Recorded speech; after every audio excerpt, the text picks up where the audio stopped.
MIDC परिसरातील सुनील नगरात रविवारी दुपारी 1 वाजण्याच्या सुमारास विजेचा धक्का लागून 2 जणांचा दुर्दैवी मृत्यू झाल्याची घटना समोर आली।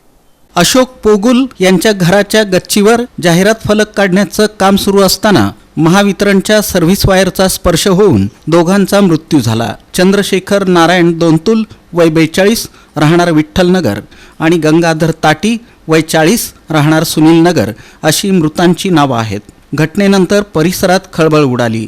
नागरिकांनी तातडीनं दोघांना सिव्हिल हॉस्पिटलमध्ये दाखल केलं, मात्र डॉक्टरांनी त्यांना याच्या आधीच मृत घोषित केलं। ही बातमी समजताच नातेवाईकांनी एकच हंबरडा फोडला।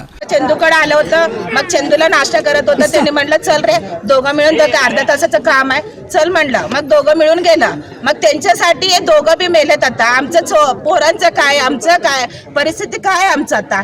हा, त्यांनी असले तरच आमचं काम आहे, त्यांनी नसले तर आम्हाला काय बी नाही बघा।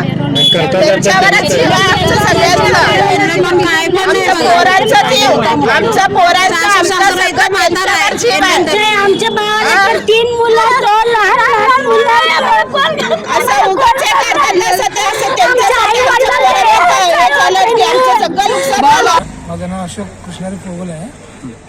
मग ते बोर्ड फिटिंगसाठी मी त्यांना आपण काम देतो।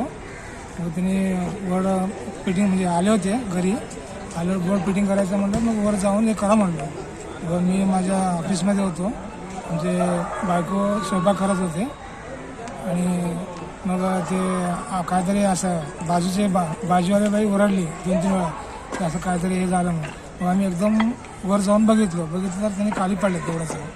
मग पुन्हा येऊन म्हणून आम्ही काय केलं, त्यांना दवाखान्यात घेऊन आपण हे गेलेलं आणि यांच्या घरात पण दोघं पण गेलेले आहेत त्या ठिकाणी। मग आता ह्या तिसऱ्या व्यक्तीचं काय नाही तर त्या मालकाशी आपण त्यांनी सांगावं असं काय आहे ते। आणि आम्हाला काय आहे ना, आता यांच्या मागं जे 2 मुलं आहेत, बायको आहे, त्यांचा भविष्य निर्वाहाचा पूर्ण प्रश्न निर्माण होतो आहे आणि ह्या बाबतीत ते त्यांच्या मालकाशी आम्हाला ते योग्य त्यांचा मुभा मिळाला पाहिजे।